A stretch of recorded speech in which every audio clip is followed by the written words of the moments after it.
We appreciate every single one of you. We'd love to know what part of the world you are watching from right now. Let us know in the comments. Now let's dive into today's story. Chapter 1. The sound of fists slamming against metal woke Mason before the words even registered. Mason Grady. Step outside, hands where we can see them. His eyes flew open. Cold sweat clung to his neck as he stumbled from the small cot inside his workshop. Blue and red lights bled through the frosted windows. Sirens cut the silence. The world hadn't ended, but it sure felt like it. Face the wall, a cop shouted as Mason stepped outside barefoot, heart pounding like war drums. You're under arrest for the attempted murder of your wife and children. The words hit like a sledgehammer. He staggered, nearly slipping on the icy ground. What are you talking about? But they weren't listening. They threw him against the squad car, cuffed him fast, and shoved him into the back seat like he was some monster on the run. On the ride to the station, Mason stared through the glass in a trance. The twins. Were they okay? Lana. Where was Lana? Why weren't they calling this a mistake?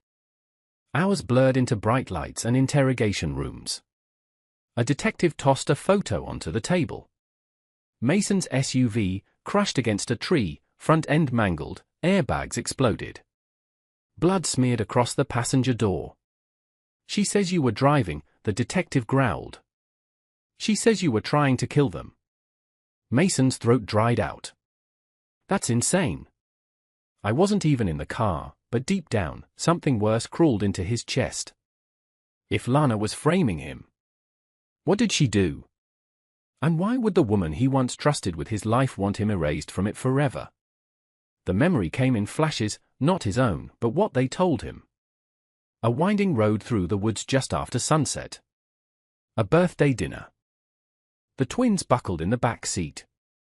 Lana sitting beside him, or so she claimed. She told the cops Mason had gone silent halfway home. Cold. Distant. That he whispered something like, "I can't do this anymore." That's when she said he jerked the steering wheel and drove them straight into the tree. Mason stared at the police report in silence, the words buzzing in his head like hornets. He hadn't driven that night. He hadn't even been home. So where was he? The only memory he had from that night was the smell of engine oil. He'd been in the shop late, fixing a client's motorcycle. No one else was around. No clock-in camera. No alibi. They said you were found unconscious 2 miles from the scene, Delaney, his lawyer, told him quietly. Face down in the snow. I never touched the car, Mason said. I swear on my kids. Delaney studied him hard. Then we prove it. But Mason, the brake lines were cut. And the cops think you did it. He leaned back, breathing hard. And Lana, he asked. Injured, but alive. The girls are stable. One's got a concussion. But they were lucky. Very lucky. Mason swallowed thickly. He could feel it now, a setup, clean and careful. Lana always knew how to fake smiles and twist stories. But to use the kids? He clenched his fists as Delaney slid him the case file. There's something off here, she whispered. Everything lines up, too perfectly. The courtroom felt like a coffin. Wooden benches. Marble floors. Eyes everywhere. Mason sat at the defense table, hands folded tightly as the prosecution painted him as a violent husband, a man with a dark past and hidden rage. They showed pictures of the wrecked car, Lana's bruised face, the twins' tiny shoes bloodstained in the grass. They read out journal entries Lana supposedly wrote, "He's getting worse. I think he wants to hurt us." Mason didn't flinch, but inside, it was all breaking. "She's lying," he whispered to Delaney. "I know," she whispered back. "But they're buying it." Lana took the stand. In a soft voice, she told the jury about years of fear. She cried, perfectly timed tears. She said Mason had become someone she didn't recognize. He'd stay out late. Snap at the girls. Sometimes. I thought he hated us. Mason watched her. This wasn't the woman he married.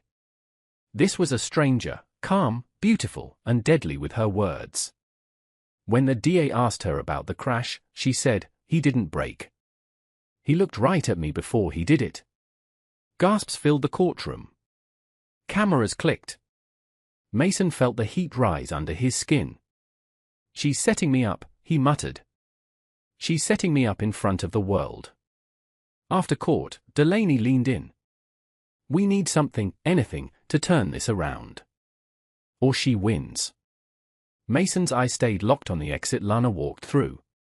She looked back at him once. Smiled. It wasn't a smile of relief. It was a smile that said, "You've already lost." The name hit Mason like a shovel to the chest. Sloan Mercer. Delaney tossed the printed photo onto the table. It was grainy but clear enough, Lana, in jeans and a coat, stepping into a hotel lobby. The man holding the door? Tall. Expensive watch. Confident.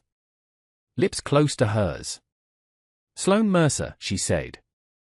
"Hospital surgeon. Works 2 cities over. Been registered under that name for 6 years." Mason stared at the photo. His knuckles went white. "I know that face," he muttered. "I've seen him before, years ago." Delaney leaned in. "You sure?" "Yeah. A fire. Back when I was with the department. A car crash, flipped ambulance. He was trapped inside. I pulled him out." The silence hung heavy. "So," Delaney said slowly, "he owes you his life, and now he's sleeping with your wife." Mason didn't answer. His silence said enough. He pulled the file closer. Sloan had no family listed. No social media. No record of childhood. Just appeared. A man with a perfect resume and no roots. "How long?" Mason whispered. Delaney shrugged. "My PI tracked 6 months of evidence. But who knows how deep it goes?" Mason shut his eyes. He could still picture Lana lying in bed, late-night texts she claimed were to her sister. The new perfume she never explained. The way she smiled at her phone. It all made sense now. And it made him sick. Was he involved in the crash? Mason asked. Delaney nodded slowly. "We think so. But we don't have proof, yet." Mason's voice dropped. "Then we get it." 3 days later, Delaney dropped a flash drive on the table in front of Mason. "You're not going to like this," she said. He plugged it into the laptop and clicked play. The footage was jittery, taken from a neighbor's busted security camera 2 doors down. The angle was bad, but the timestamp was clear. 2 nights before the crash. A figure in a black hoodie crept into Mason's garage. Moved straight to the workbench. No hesitation. Like they'd been there before. "Freeze it," Mason said. Delaney paused at the frame. The figure's gloved hands reached into Mason's toolbox. "Zoom in." She did. The brake fluid reservoir cap lay open. The figure pulled something from their coat, a hose? No, a siphon pump. Mason clenched his jaw. He drained the system. "Looks like it," Delaney said. "And the timestamp proves it. You were at your brother's that night." "And this," Mason said, voice rising, "proves I didn't touch that car." Delaney shook her head. "Not enough. You can't see his face. We can't tie it to Sloan, not yet." Mason stared at the screen as the shadowy figure exited through the side door, the one only Lana had the key to. His breath turned cold. His pulse slowed. The betrayal was no longer a suspicion. It was fact. "I gave them everything," he whispered. "And they gave me this." Delaney lowered her voice. "We need more. Something we can drag into court and make it stick." Mason didn't blink. Then we get closer. We make them slip. Mason stood in the hospital hallway, staring through the glass at the two small figures curled under white sheets. His daughters, Abby and June. 6 years old. One with a fractured wrist. The other with a mild concussion. He hadn't been allowed to see them until now. But today, the court approved a monitored visit. When he stepped inside, his voice caught in his throat. "Hey, sunshine," he whispered. Abby looked up. Her face lit up. "Daddy!" She wrapped her small arms around his neck. Mason closed his eyes and held her tight, feeling her heartbeat race. June sat quietly, watching. "Are you okay?" he asked gently. "We're okay now," June said. But Mommy was mad. Mason looked at her, heart racing. "Mad?" She nodded. "Before the crash. She yelled on the phone. Said you were ruining everything. Then she told us not to talk about the man in the garage." Delaney, sitting in the corner, froze. Mason crouched to her level. "What man?"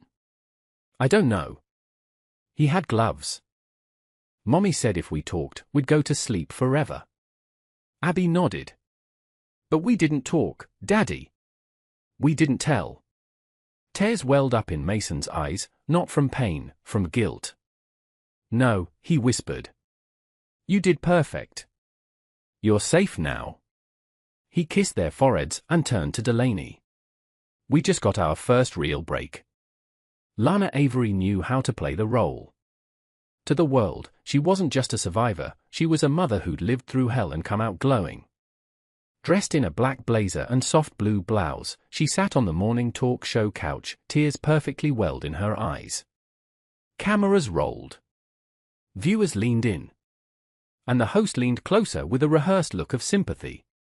"How have you stayed so strong through all of this?" Lana gave a soft, trembling smile. "For my girls. I had to. They need to see their mom isn't broken." Mason watched from Delaney's office, fists clenched. "Look at her," he muttered. "Polished. Perfect. She's turning this into a performance." Delaney nodded. "And the audience loved it." On the screen, Lana sniffled. "I didn't think he'd snap. But Mason, he changed. He just went cold. Like I didn't even know him anymore." Mason's jaw tightened. "She's rewriting history." Delaney muted the TV. "She's not just shaping public opinion. She's burying you in it." Mason turned to the window, watching the world pass like a stranger. "She's too clean. Too smooth. Every word is calculated. It's like she's rehearsed this 100 times." Delaney sighed. "Because she has." Mason's voice dropped. "Then we tear off the Polish." He stepped closer to her desk. "No more waiting. If she wants to play the grieving widow, let's see how well she plays when the mask cracks." The envelope had no name. No stamp. Just a smudged postmark and Mason's address. He opened it cautiously. Inside was a single photo. Lana Sloan. In a car. Her lips on his neck.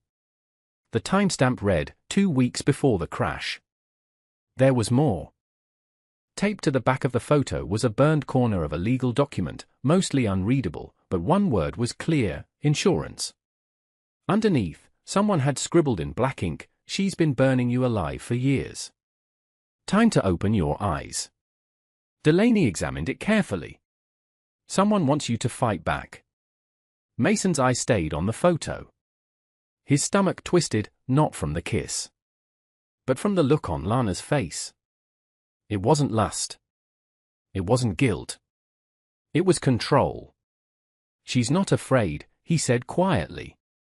"She's never been afraid. This was her game all along." He looked at Delaney. "She didn't just want to ruin me. She wanted to erase me." Delaney placed a hand on the edge of the table. "Then we find out why." Who gains the most if you disappear? Mason stood up, eyes burning. She does. She gets the kids. The house. My pension. The sympathy. The payout. Delaney nodded. And Sloane? Mason's voice dropped into a whisper.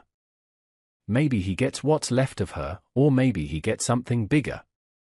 He turned toward the window, eyes locked on the horizon. I'm done waiting for karma. Mason sat across from an old firefighter named Rick Bannon, a man he hadn't spoken to in years. Graham Mercer? Rick repeated, raising an eyebrow. Hell of a name to hear again. You knew him? Mason asked. Rick nodded slowly. Back when I was working med-evac upstate. Mercer was the golden boy. Saved lives. Smiled for cameras. But when no one was looking, he was sloppy. Got a girl killed in the ER once. Covered it up somehow. Mason leaned in. You're sure? Rick took a sip of his black coffee. I'm sure. He vanished after that. Changed names, moved hospitals. But I never forgot the smug face. Mason sat back, the pieces coming together. Sloane, or Graham, wasn't just a homewrecker. He was hiding from something dark. And Lana? Mason asked. Could she have known? Rick gave a dry laugh. That woman? She probably helped him pick the alias. Later that night, Mason sat in his truck, staring at the hospital where Sloane worked. A plan was forming, not just to expose them, but to light a spark that would burn every lie to the ground. He pulled out his phone, opened a blank voice memo, and said calmly, My name is Mason Grady. If anything happens to me, if I disappear, get arrested again, or found dead, it wasn't an accident. Start with Sloane Mercer. And follow the money. He hit save. Then upload. Then send. The fuse was lit. For the first time in weeks, Mason sat alone in his childhood church, the same one where he got married, where his daughters were baptized, where Lana once held his hand and cried during worship songs. Now it was just cold wood and stained glass shadows. He needed quiet. But silence, it wasn't peace. It was a storm without wind. A soft cough echoed from the back pew. Mason turned. An older man in a black coat nodded at him, then walked forward, slow, steady. Pastor Hoyt, Mason said. You look tired, the pastor said gently. I am, Mason admitted. I don't sleep much anymore. They sat together for a moment, listening to the hum of nothing. I heard what they're saying about you, Hoyt said. But that's not the man I baptized. That's not the Mason I know. Mason looked down at his hands. She's turning everyone against me. Not everyone, Hoyt said. Some of us are still listening. Even in silence. Mason pulled a photo from his coat pocket, the one of Lana and Sloane in the car. He handed it over. Do you believe in evil, Pastor? Hoyt looked at the image long and hard. Then he nodded. I believe in temptation. And I believe in masks. Mason stood. I'm done being quiet. The pastor nodded again. Then speak the truth. Loud enough to shake the walls. The mechanic shop reeked of grease and regret. Delaney followed Mason through the back alley to an old metal garage, the one where he'd taken his SUV 2 months before the crash. You think he remembers? She asked. He better, Mason replied. The mechanic, a grizzled guy named Vince, looked up from a lifted pickup. Grady? Yeah, Mason said. You worked on my SUV. January 18th, brake flush and inspection. Vince scratched his chin. Yeah, you paid cash. Wanted it done before the snowstorm. Mason pulled out a folder. You still got the work order? Vince walked to a filing cabinet. After a minute, he pulled out a paper and handed it over. Mason held it like it was made of gold. Confirmed, Delaney whispered. Brakes were inspected. No damage. No issues. Can I get a copy? Mason asked. Hell, Vince said, you can take the original. Back in the car, Delaney scanned the document. This puts you in the clear. She can't claim you let the brakes rot if they were fine 2 weeks before the crash. Mason's hands trembled slightly. One piece at a time, he muttered. The tower's falling. Delaney looked at him sideways. Just make sure you're not underneath it when it does. Lana's face was on every screen again. Local news. Streaming clips. Social media feeds. She was winning the narrative war, painting herself as a mother abandoned, manipulated, nearly murdered. Mason watched a live segment where she clutched her daughters in a carefully lit living room. Everything I did was to protect them, she said softly. Even if it meant speaking out against my own husband. He wanted to scream. Instead, he turned to the camera he'd set up in his garage. He sat on a stool.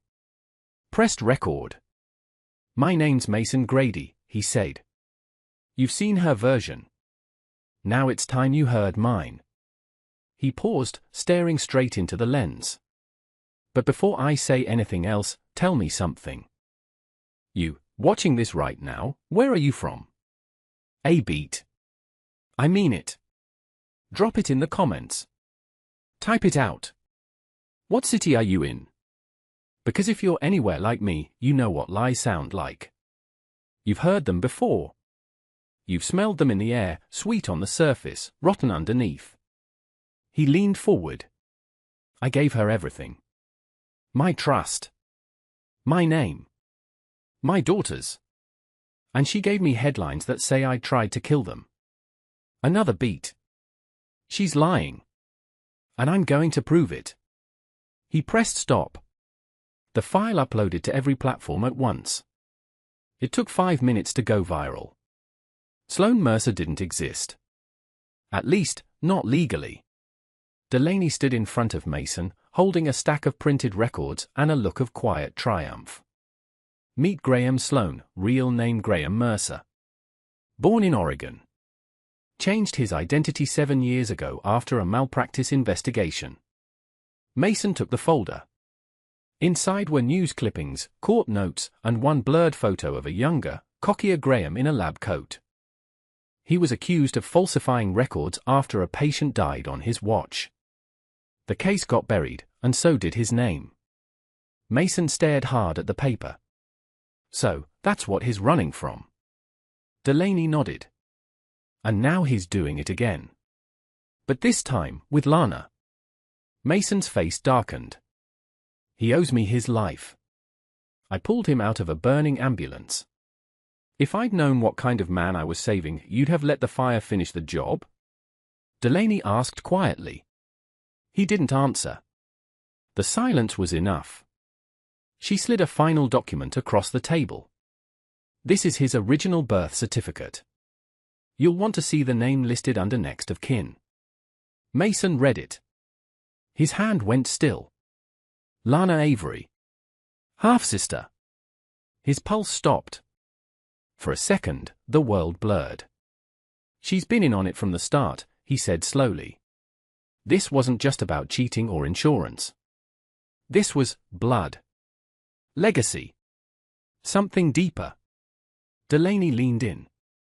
And if they're willing to crash a car with kids in it, you haven't even seen how far they're willing to go.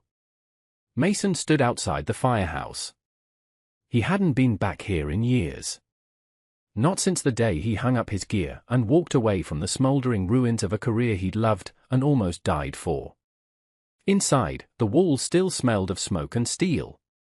Boots lined up in formation. Radios buzzed with static.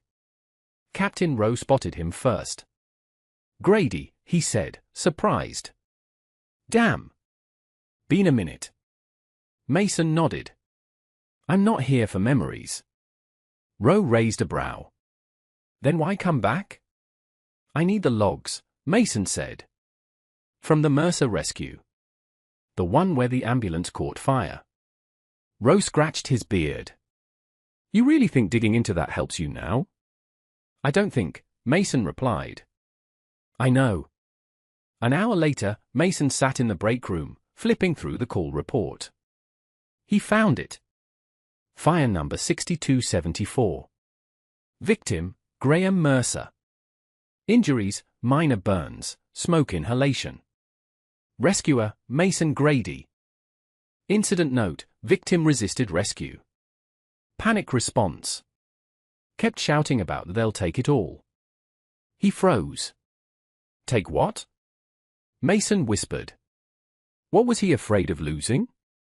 He copied the file and walked outside, mind racing. If Mercer panicked then, if he knew something was slipping through his fingers. Maybe Lana wasn't the one pulling all the strings. Maybe Mercer had planned more than just love, money, or revenge. Maybe this was about legacy. And now, Mason had the trigger, something deep enough to scare the devil himself. Mason stood on the courthouse steps, eyes on the crowd of reporters shouting his name. Delaney stood beside him, phone in hand. It worked, she said, breathless. The video. The mechanic's statement.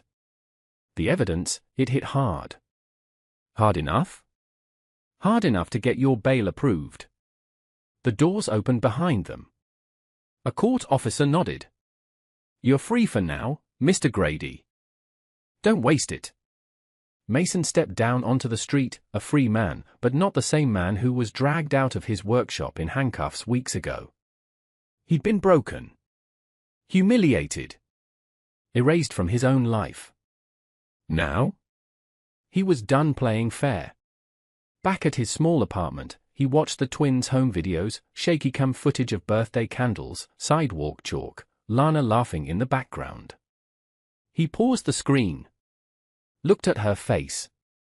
Then whispered, you think you've won. But this is where your story ends, and mine begins. Delaney called. You ready? She asked. Mason stared at the TV. Ready to get everything back? No. I mean really ready. He exhaled. Yeah. Because now? I'm not the one being hunted. He looked at himself in the mirror. I'm the one pulling the trigger now. The GoPro was old. Dusty. Half-dead battery. But Mason had always kept it mounted on the top shelf of his garage, used it for client footage, before everything went to hell. He charged it, plugged it in, and clicked through the files. Please, he whispered, let something be there. A few clips of repair work. One from a thunderstorm. A shot of Lana walking past with groceries, then, something. Timestamp, 1:14 a.m., night before the crash. The footage was dark. But the wide-angle lens caught the corner of the garage, the workbench, the door. A figure entered. Black hoodie. Gloved hands. No hesitation. Went straight for the brake line tubing. Mason leaned in. His breath hitched. The figure turned, just for a second, and caught the corner of their reflection in the toolbox. Mason froze. It wasn't Sloane. It was Lana. Delaney stared over his shoulder. Oh my God, she did it herself, Mason whispered. She knew exactly what she was doing. The figure worked quickly, siphoning brake fluid, replacing the cap. Then walked out through the side exit, the same one only she and Mason had keys to. Playback confirms it, Delaney said. She tampered with the car. That's enough to create reasonable doubt. Maybe more. Mason sat back, heart racing. Forget doubt, he said. This is the start of proof. Lana had gotten sloppy. Mason followed her 3 nights later. Not with a car. Not with a camera. Just his instincts. She didn't know he was out. Thought he was still locked away in his apartment licking his wounds. Instead, he was parked down the street, watching her step into a black sedan, license plate traced to a rental service under a fake name. She drove an hour north. Motel on the edge of town. Room 212. He waited 15 minutes. Then crept toward the rear staircase. Quiet. Low. Unseen. Through the thin motel wall, he heard raised voices. You said he was out of the picture, Sloane snapped. He was, Lana hissed. I handled it. Well, now he's back, and that video, that speech he made, it's spreading like wildfire. You think I didn't see it? Mason pressed his ear to the door. You're unraveling, Sloane growled. You promised this would go clean. Now the twins are talking, the mechanics showing up on the news, and you're on edge. You're gonna ruin everything. There was a pause. Then Lana's voice, sharp and clear. Then maybe you should have died in that ambulance like you were supposed to. Mason stepped back, stunned.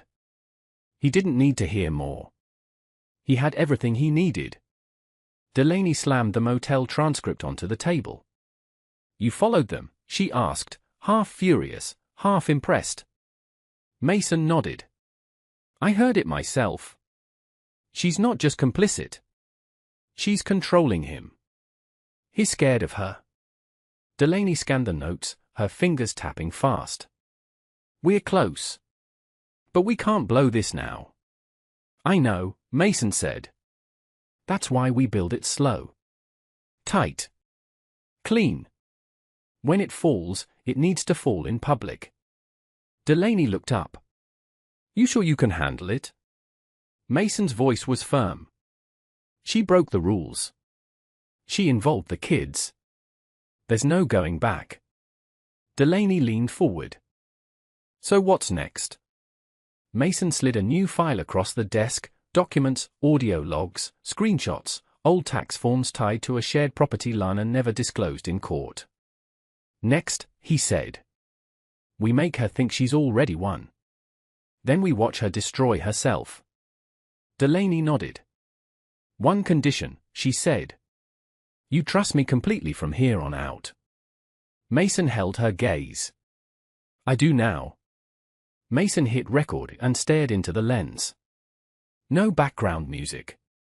No fancy lighting. Just a man speaking the truth. I've stayed quiet long enough, he said. And if you're watching this, you've probably already decided what you believe about me. So let me show you something. He reached off camera and held up a piece of paper, a court-verified mechanic's report. Then a photo. Then the frame from the GoPro.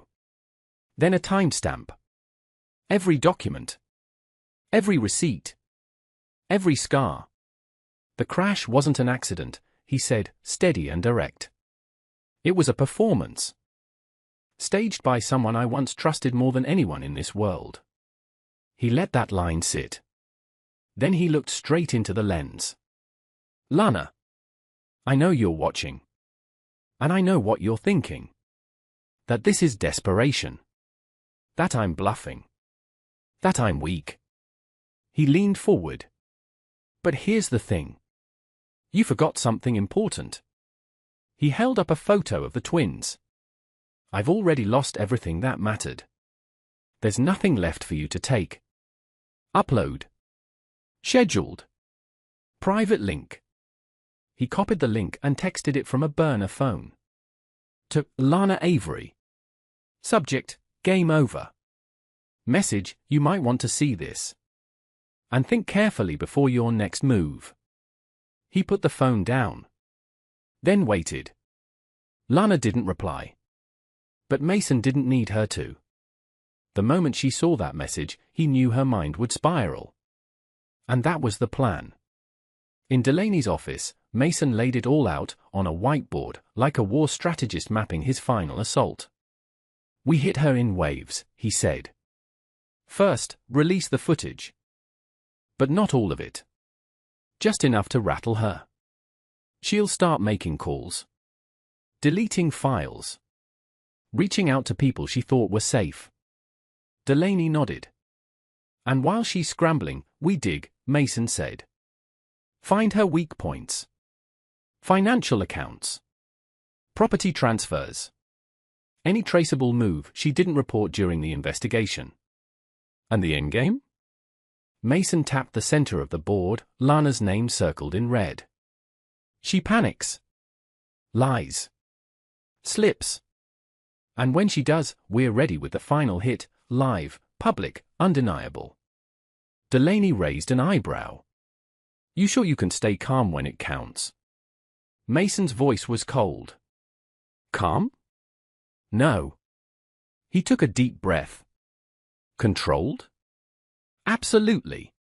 Across town, Lana stood at her kitchen sink, staring out at the backyard. The video had rattled her. Mason wasn't broken. He was calculated. And that terrified her more than anything. Sloane sat at the table, phone in hand, scrolling through headlines. They're buying it, he said. He's winning sympathy. Lana turned, her voice sharp. Then you fix it. This is your mess too. Sloane looked up. My mess? You staged the crash. You dragged your kids into this. Don't you dare, she snapped. You wanted him gone. You wanted the money. Sloane stood. And you said it would be clean. You said he was weak. Lana poured a glass of wine, her hands trembling slightly. You're forgetting something, she said. I know where your skeletons are buried. If I go down, you go with me. He didn't respond. But his silence spoke loud. Lana pulled a folder from a drawer. Inside were withdrawal forms, asset transfers, and a one-way airline ticket to Zurich. You're pulling money? Sloane asked, stunned. Insurance payout clears in 4 weeks, she said flatly. I'm not staying to watch this fall apart. Sloane leaned against the counter, eyes narrowing. You always had a plan B, didn't you? Lana took a sip of her wine, unbothered. Always. But neither of them saw the shadow park just beyond the hedge, Mason, watching through binoculars. Recording. Listening. And smiling. Because now, the blueprint was in motion. The morning after the Zurich ticket reveal, Lana checked her inbox like she always did, coffee in one hand, cold panic in her chest. One subject line stood out. Your interview on KNC7, important note. She opened the email. Inside was a video attachment. No message. No name. She clicked it. It played footage from her last public interview, the one where she cried on cue, hand on heart, declaring Mason unhinged and erratic. But it wasn't just the broadcast. It was a side-by-side playback. On the right screen, Lana. On the left screen, the hidden recording from Mason's garage GoPro. The timestamps matched. Every line she spoke, every claim, was paired with footage directly disproving it. A smooth edit. Precise. Undeniable. She slammed her laptop shut. What is it? Sloane asked. She turned sharply. He's looping the truth.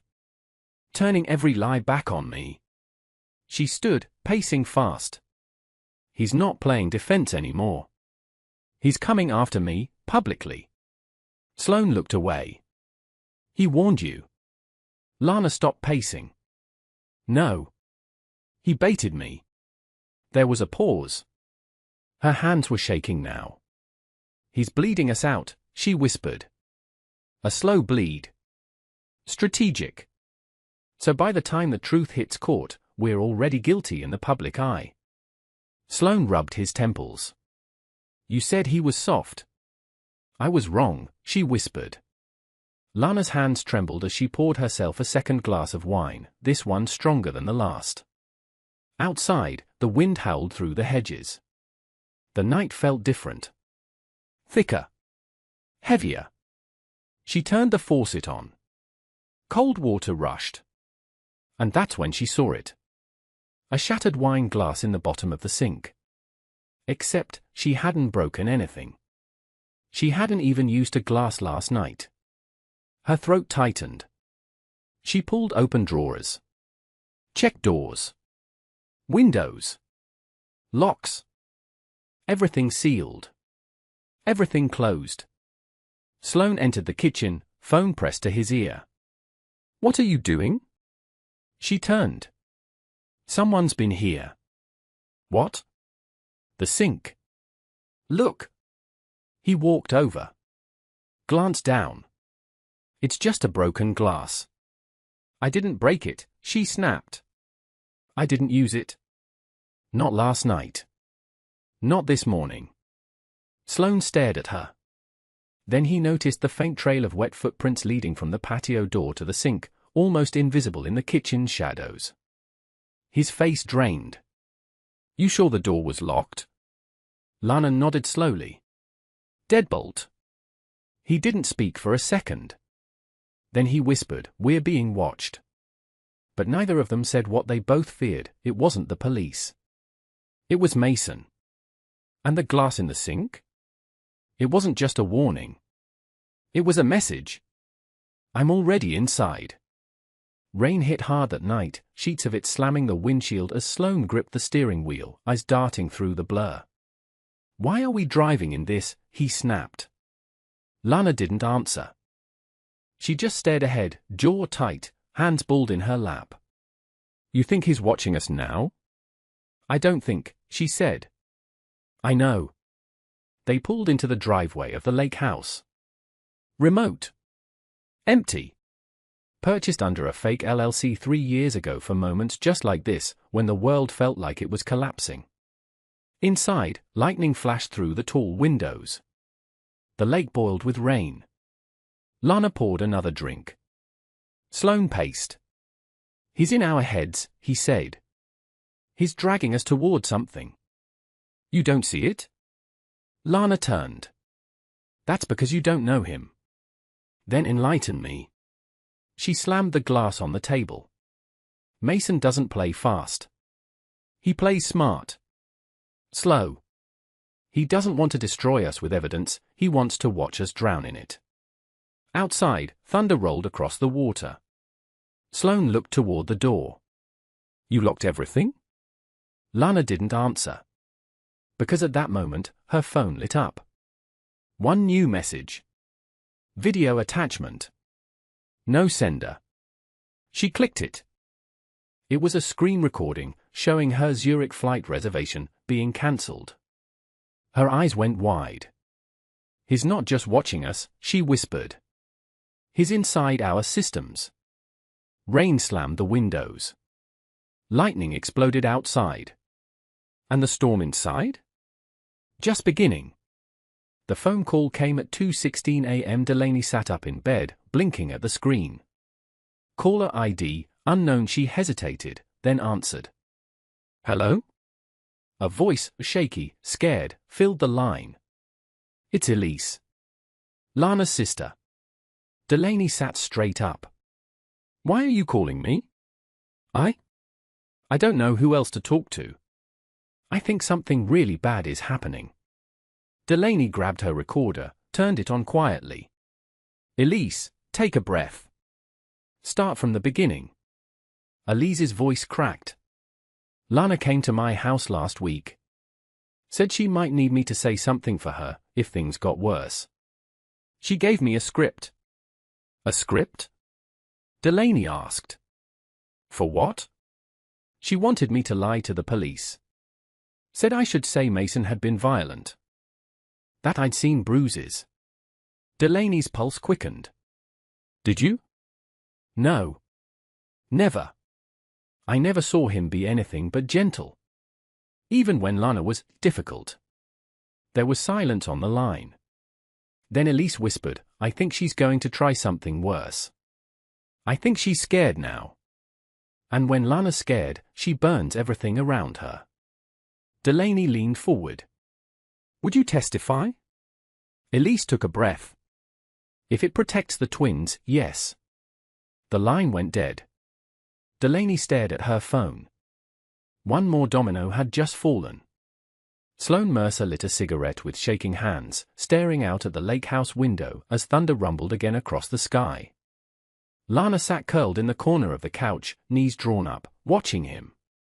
You always hated smoking, he said without looking back. I hate being trapped more. He turned to face her. You know what we are right now? She didn't answer. We're pawns. On a board we thought we controlled. Lana scoffed. Speak for yourself. Oh, come on, he snapped. You think you're still the queen on this board? Look around. Every move we've made, he's been 10 steps ahead. She stood, eyes flashing. He has no proof. Sloane stepped closer. He doesn't need proof, Lana. He's got truth. You feel it in the walls, don't you? In the silence. In the damn broken glass. She turned away. You should leave, she muttered. This wasn't your war to begin with. Sloane exhaled smoke, cold and quiet. I was never the enemy. But you? You'd stab your own blood for control. Lana's head turned slightly. Wouldn't you? She whispered. He didn't answer. He didn't have to. Outside, the rain started again. Heavy. Relentless. Inside, two people who once thought they owned everything now stood in a house made of secrets, and cracks were everywhere. Mason stood in front of the burnt-out shell of the old warehouse, the one where he saved Sloane all those years ago. The place was silent now. Just ash and metal and ghosts. He walked through the charred beams, memories hitting him like heat waves. The smoke. The panic. The screams. He remembered Sloane, pinned under steel, coughing blood, begging not to die. He remembered pulling him out. And now? That same man helped try to kill his daughters. He pulled out his phone, opened a voice memo, and started speaking. This is where I saved his life. I didn't know then that one day he'd try to take mine. But here's what he forgot. He turned, staring at the collapsed roof above him. I don't burn easy. He paused. They tried to frame me. They dragged my kids into it. Lied on TV. Hired fake witnesses. Planted evidence. All for money. But here's the thing, you can only pour gasoline for so long before the match finds you. He clicked stop. Saved the file. Behind him, a silhouette emerged, Delaney. You ready? She asked. Mason didn't look back. I was born in fire. This is just a reminder. He walked past her, slow and steady. Let them burn. The courtroom buzzed with quiet tension. Mason sat at the petitioner's table, suit crisp, jaw tight, heart pounding. Across from him sat Lana, calm on the outside, but her fingers tapped against her knee, fast, nervous. Today wasn't about murder charges. Today was about the twins. And Mason had waited long enough. Judge Henley adjusted his glasses and cleared his throat. We are gathered for a custody review hearing on the grounds of new evidence and concerns regarding minor children Abby and June Grady. Delaney rose first. Your Honor, the petitioner will demonstrate that the current guardian, Ms. Lana Avery, knowingly endangered the children during an orchestrated vehicle crash, then falsely accused the father, Mason Grady, of attempted murder to gain full control of assets, reputation, and public narrative. Lana scoffed. Delaney turned to the screen behind them. We'd like to begin with Exhibit A. The lights dimmed. The GoPro footage played. Lana, in gloves. Working under the hood. Alone. Gasps rippled across the room. Lana's attorney jumped up. Objection overruled, the judge snapped. Then the audio played, the motel conversation, her confession, the Zurich ticket, everything. When it ended, silence fell like a dropped hammer. Delaney turned to Mason. He stood. I didn't just lose my children that day, he said softly. I lost my name. My home. My life. And they lost their father, not because I was dangerous, but because someone needed me gone. Judge Henley exhaled. Slowly. I've heard enough. Temporary custody of the twins is granted to Mr. Mason Grady, effective immediately. Mason blinked hard, tears burning the edge of his vision. Lana?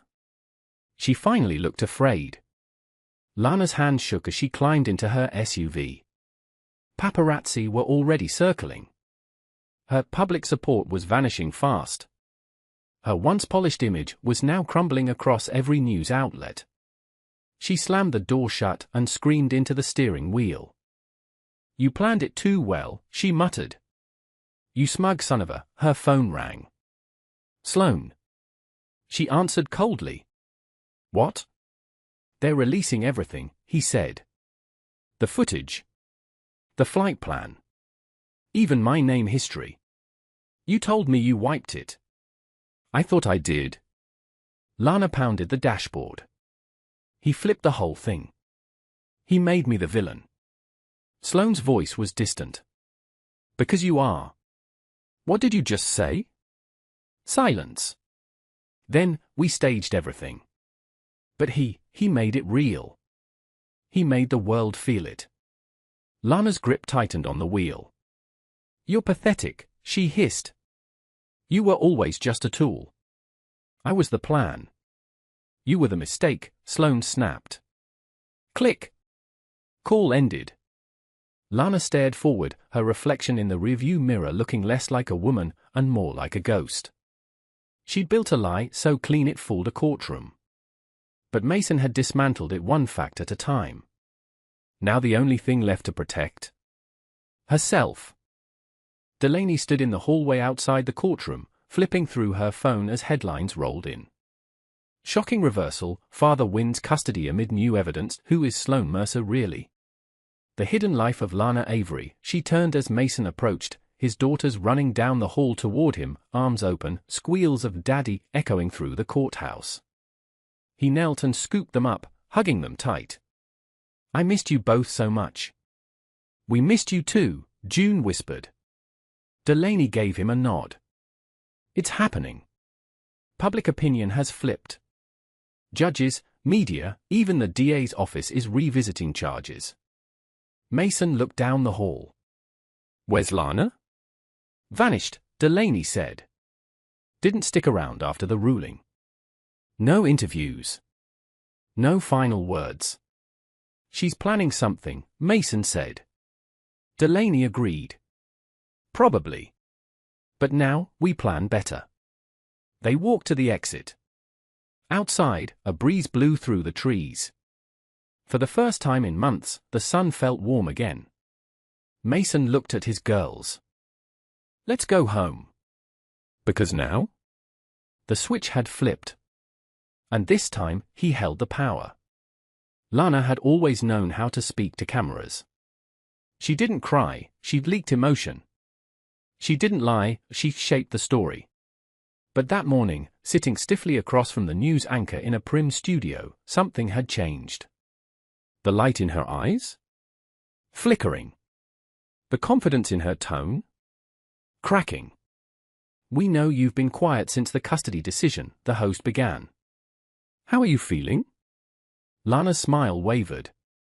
"It's hard. Losing the girls, they're my world. But I trust the process. I know the truth always finds its way."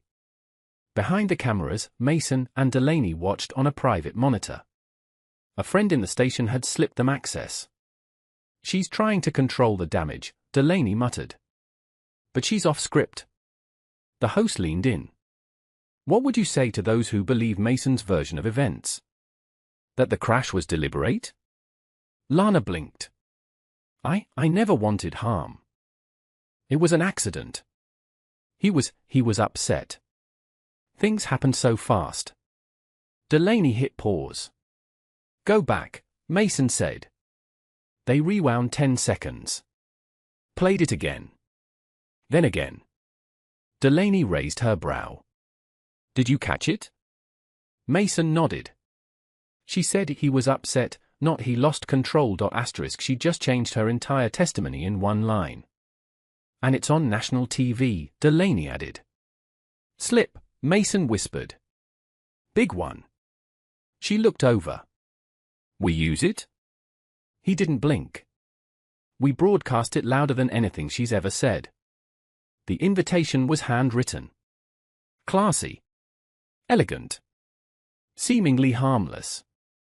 You are cordially invited to the 6th Annual Children's Charity Gala hosted by Lana Avery benefiting victims of domestic violence. Location, Grand Ridge Hotel. Ballroom time, 7 p.m. Delaney stared at it, stunned. She's really doing this? Mason nodded slowly. She's doubling down. Using the last of her public image to spin it back in her favor. Delaney flipped the card over. She doesn't know we already have everything ready, does she? Nope, Mason said. And that's exactly what makes this the perfect place. He reached into a folder, pulling out a flash drive. It all plays here. Every lie. Every fake bruise. The footage. The audio. The insurance documents. Everything, in sequence. Delaney smiled. You're going to detonate it at her own event? Mason looked her in the eyes. No. She's going to do it herself. She raised an eyebrow. Explain. Mason leaned forward. We give her the MIC. We let her talk. We let her lie in front of politicians, press, donors. And right when she finishes, we project the truth on every screen in that ballroom. Delaney leaned back, arms crossed. Public exposure. Public destruction, Mason corrected. They stood in silence for a moment. Then she asked, You really think she'll take the MIC? He turned toward the door. She's Lana Avery. She needs the spotlight. And this time, it's going to burn her alive. The Grand Ridge Hotel ballroom shimmered with chandeliers and champagne. Silk gowns. Flashing cameras. Politicians shaking hands with celebrities. And at the center of it all, Lana Avery, wrapped in an emerald dress, smile carved perfectly into her lips like it had been sculpted in stone. Mason stood near the back, in a dark suit, unseen and silent. Delaney stood beside him, holding the small black remote in her hand, the one that would trigger everything.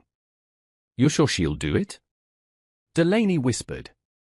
She can't help herself, Mason replied.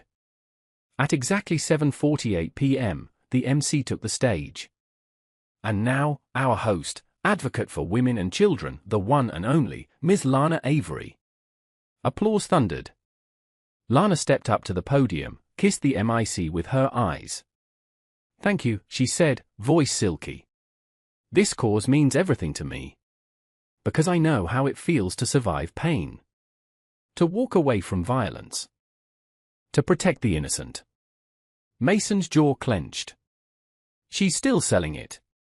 Delaney's fingers hovered over the remote. Wait, Mason said.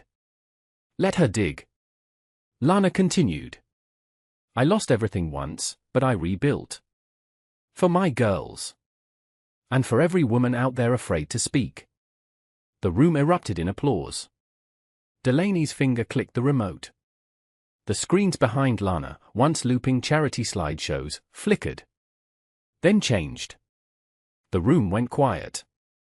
A video played, Lana tampering with the car. A split screen of her news interview next to her motel confession. The Zurich ticket. The false bruises. Silence. Then gasps. Then a collective shatter of illusion. Lana turned. Her face drained white. The lights above her felt hotter now. Brighter. She blinked hard. Stop that video. That's not, but no one listened. Phones were already out. And by the time she dropped the MIC and ran off stage, she was already viral. Lana burst through the back exit of the ballroom, her heels cracking against the concrete, her breath short and sharp. Sloan was already there, leaning against a black SUV, arms crossed, a bitter smirk on his face. You knew, she hissed. I saw the headlines before I even parked, he said. It's everywhere, Lana. She looked around, like the shadows might save her. He set me up, she snapped. He planned this whole thing. Sloan took a slow drag from a cigarette. Yeah. He did. And we walked right into it. Lana's voice cracked.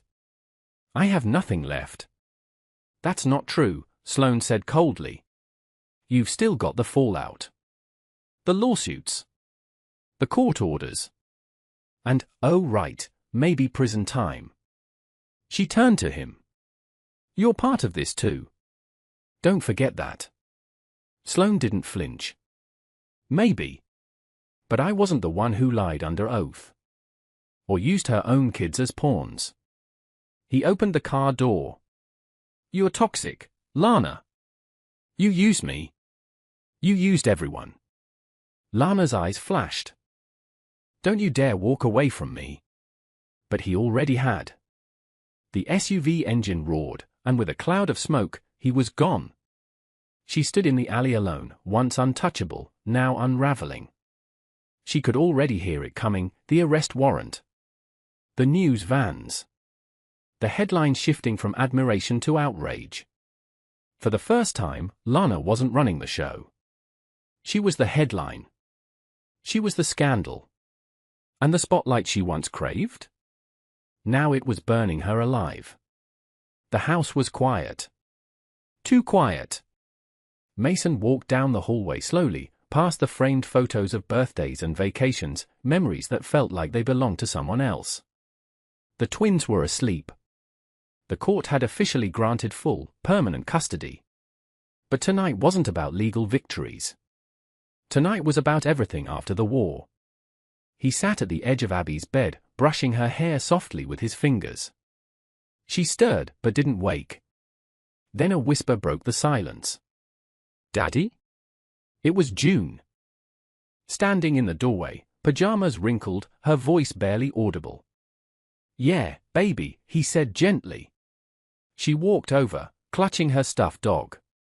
Her eyes, wide and honest, searched his face. Is Mommy still mad? The question sliced him deeper than any courtroom ever could. He pulled her into his lap, wrapping his arms around her. No, he whispered. She's gone. She can't hurt you anymore. You're safe now. June laid her head against his chest. I don't want you to go away again. I won't, Mason said. I promise. No more leaving.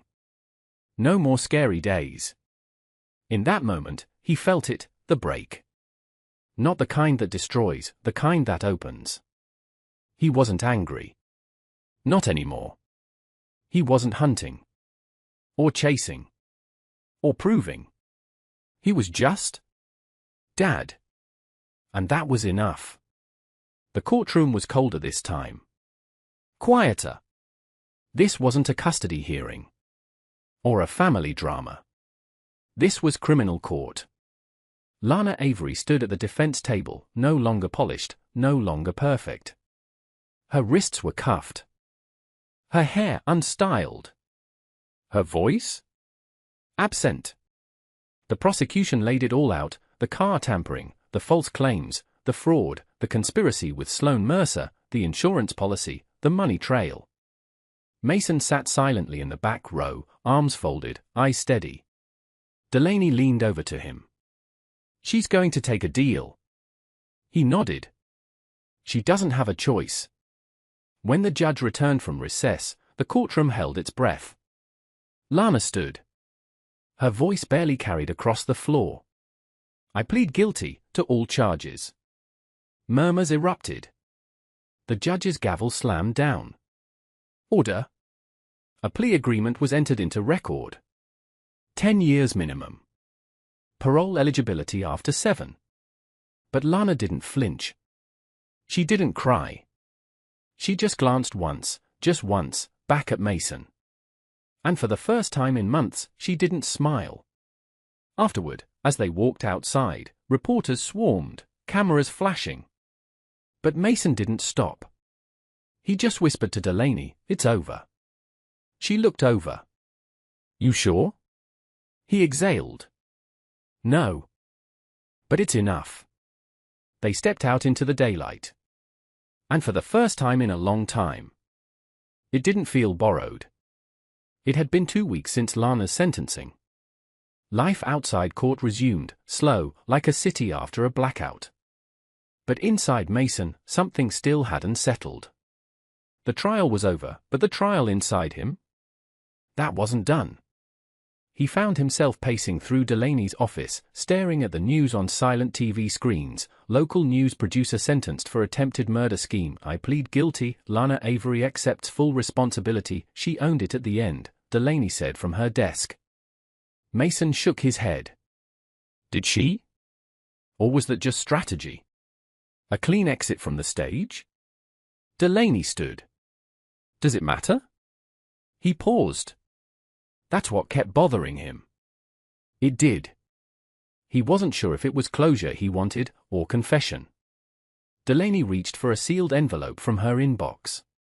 It came this morning. Mason took it, opened it slowly. Inside was a letter, handwritten. Mason, I don't expect forgiveness. I don't even expect you to finish reading this. But you should know, I didn't start out trying to ruin you. It happened slowly. The resentment. The fear. The excuses I gave myself to betray you. You saved Sloane. I envied that. You gave the girl stability. I couldn't offer that. You were fireproof. I was smoke. I broke us. I broke everything. And in the end, I broke myself. Lana Mason folded the letter. Delaney watched him. Well, she asked. He placed it on the desk. Let her have the last word, he said. I don't need it anymore. Mason stood in the courthouse parking lot one last time, watching people file in for a new trial, someone else's story now, someone else's pain. He wasn't angry. He wasn't vengeful. He just felt still. Justice wasn't loud. It wasn't some grand explosion of payback. It was quiet. Inevitable. Heavy in the best way. Delaney joined him outside, holding coffee. Never thought I'd say this, she said, but I'm going to miss the chaos. He laughed. A real one. The first in a long time. Me too. In a weird, screwed-up way. She handed him the coffee. So, what now? Mason looked up at the sky. Now I start over.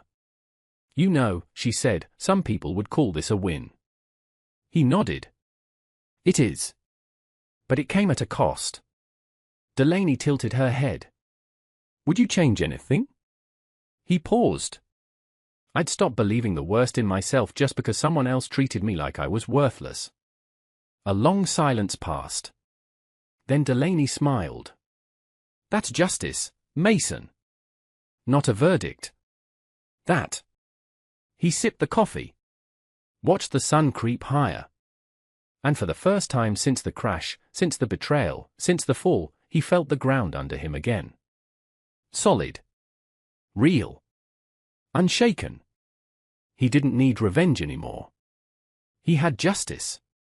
And it was enough. The wind was soft that afternoon, not sharp, not biting. It carried the sound of laughter from the backyard where Abby and June chased each other in dizzying circles. Mason watched them from the porch steps, a cup of tea in his hand. His heart full and heavy all at once.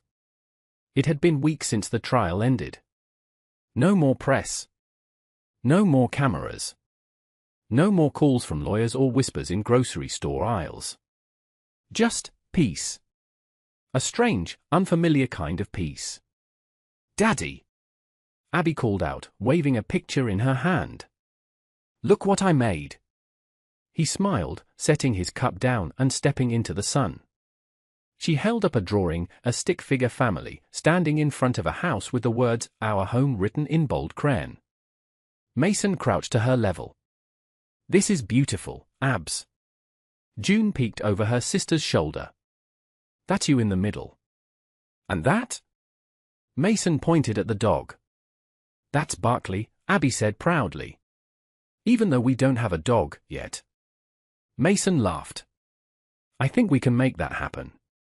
The girls cheered and ran off again.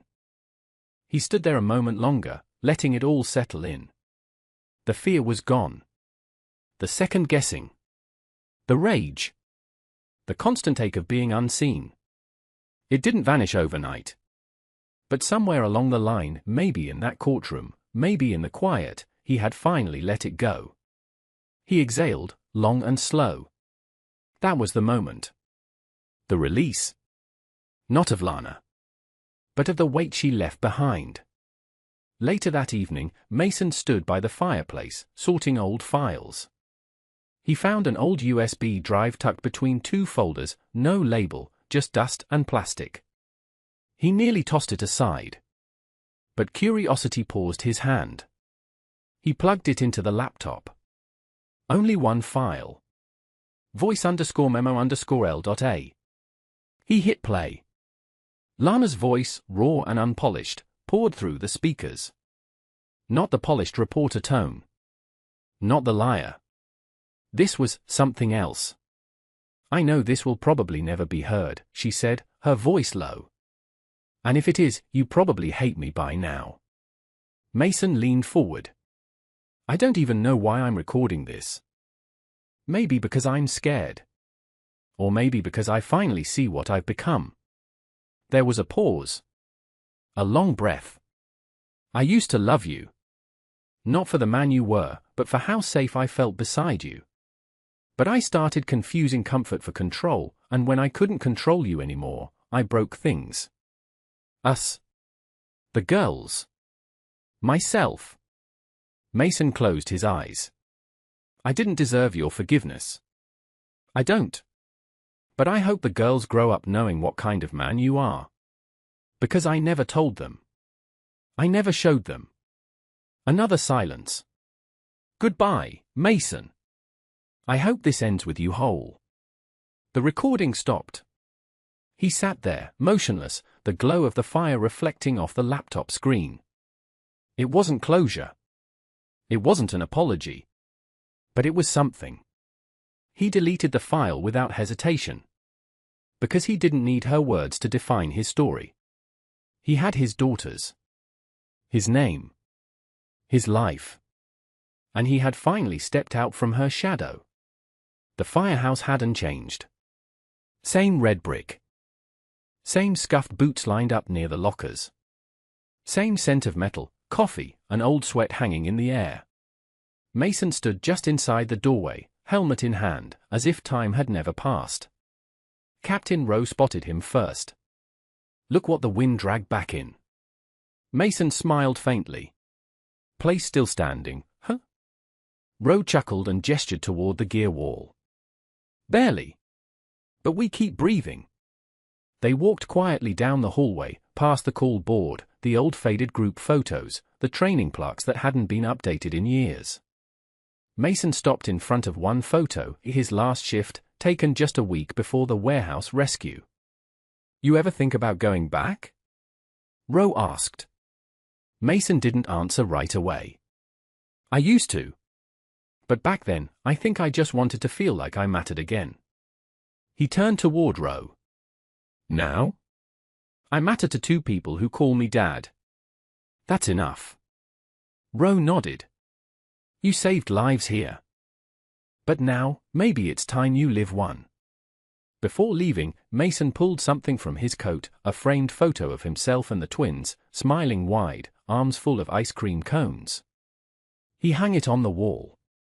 Right under a brass sign that read, "Once you save, you never stop." That was peace. Not silence. But purpose.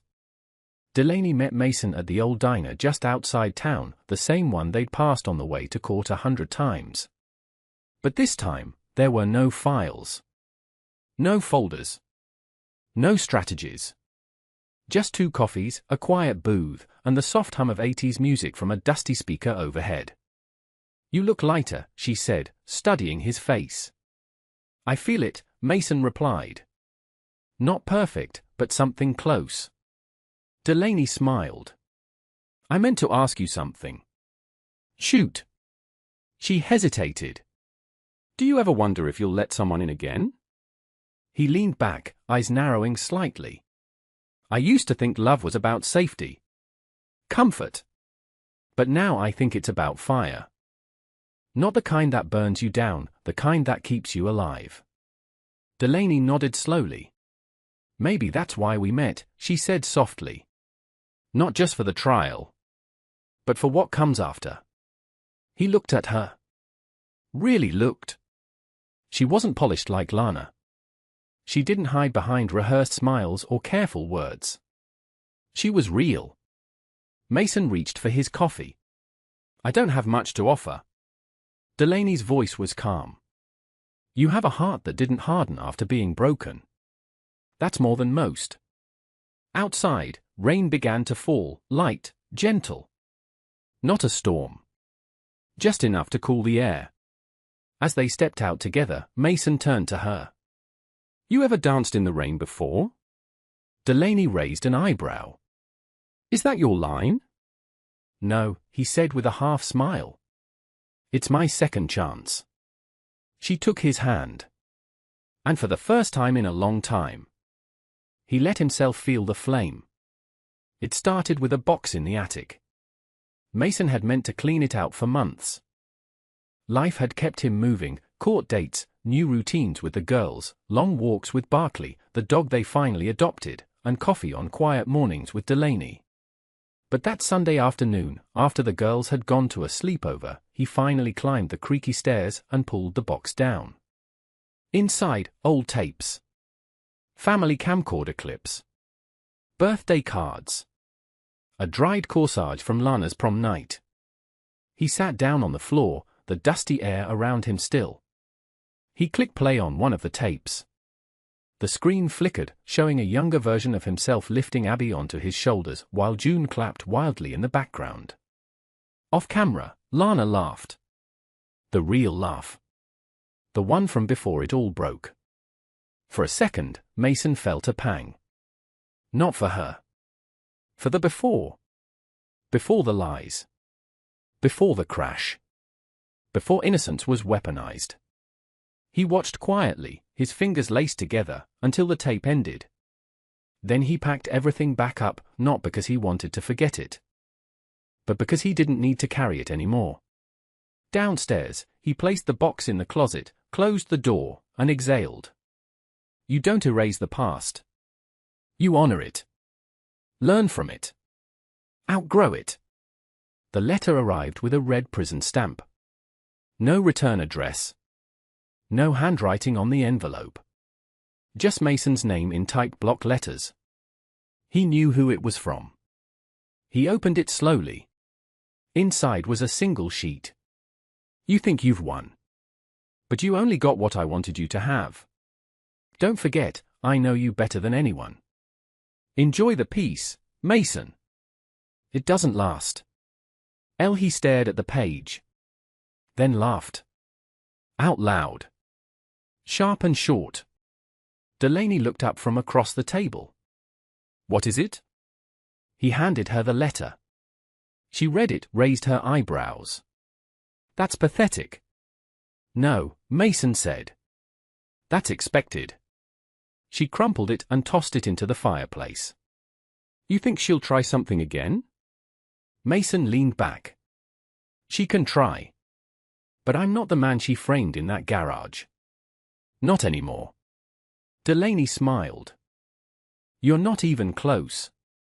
Mason stood up, walked to the fire, and watched the paper curl into ash. There was a time that letter would have sent him spiraling. Doubting. Second-guessing his strength. But now? Now it was just noise. He looked at Delaney. She's the one still living on the edge. And you? Mason smiled. I finally stepped away from it. The front porch light flickered on just as the sun dipped behind the ridge. Mason stepped outside, coffee in hand, wearing a worn hoodie and house slippers, while Barkley trotted beside him with a leash still dangling from his collar. Inside, the girls were at the dining table, working on homework, soft music playing in the background. Delaney was in the kitchen, humming, stirring something on the stove that smelled like real comfort. It didn't look like a movie ending. It looked real.